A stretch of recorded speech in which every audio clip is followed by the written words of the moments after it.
साथ संगत बड़े प्यार और सत्कार से कहना जी धन निरंकार जी। साथ संगत अभी सब संत महात्माओं के चरणों में दास अरदास कर रहा है कि इस गीत को सुने और गीत अच्छा लगे तो लाइक करें और चैनल पर नए हो तो सब्सक्राइब करें, क्योंकि आप सभी संत महात्माओं का आशीर्वाद ही तो हम लोगों के लिए है।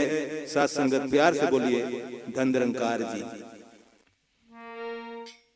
बोला तू ही निरंकार, तू ही निरंकार, बोला तू ही निरंकार, तू ही निरंकार, बोला तू ही निरंकार, तू ही निरंकार। मिली सुखवाय पार होई सपना सकार, मिली सुखवाय पार होई सपना सकार, मिली सुखवाय बोला तू पार। ही निरंकार, तू ही निरंकार, मिली सुखवाय पार होई सपना सकार।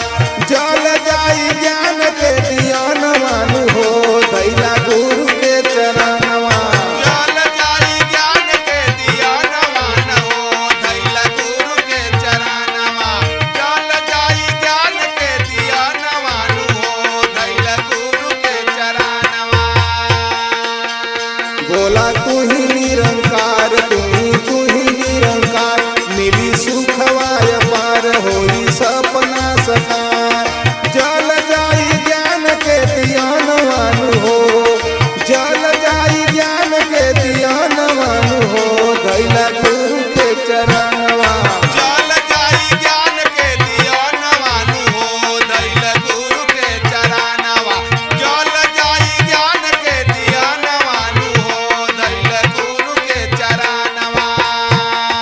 संत जनों, आगे लाइन में भी बहुत अच्छी बात है।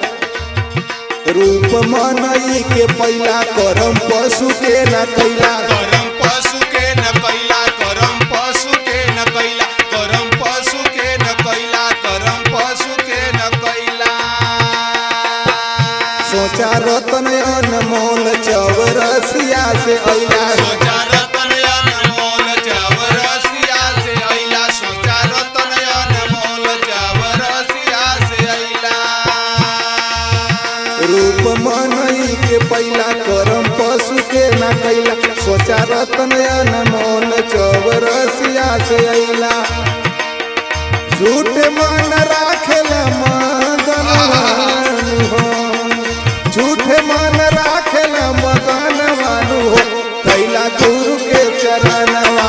जल जाई ज्ञान के दियानवा न हो धैला गुरु के चरणवा, जल जाई ज्ञान के दियानवा न हो धैला गुरु के चरणवा। देख संत जी आखिरी लाइन में गीत के निचोड़ दी बा और सही अर्थ भी बा। नवा हो महीना माई के पेटवा में रहला, पेटवा में रहला माई के पेटवा में रहला, पेटवे में रहला माई के पेटवे में रहला।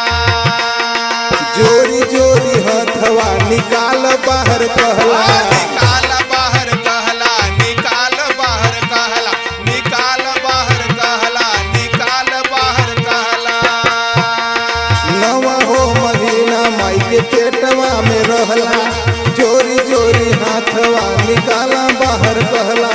वादा कैला करब सुमिरनवा, वादा कैला करब सुमिरनवा न हो धैला गुरु के चरणवा।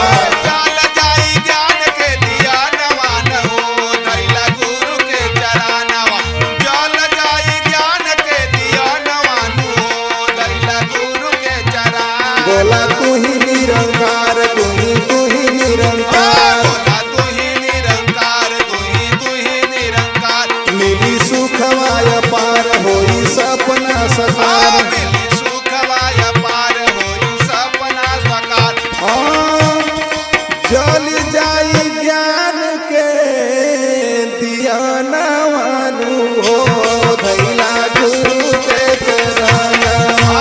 जले जाए ज्ञान के दियानवा न हो धैला गुरु के चरणवा।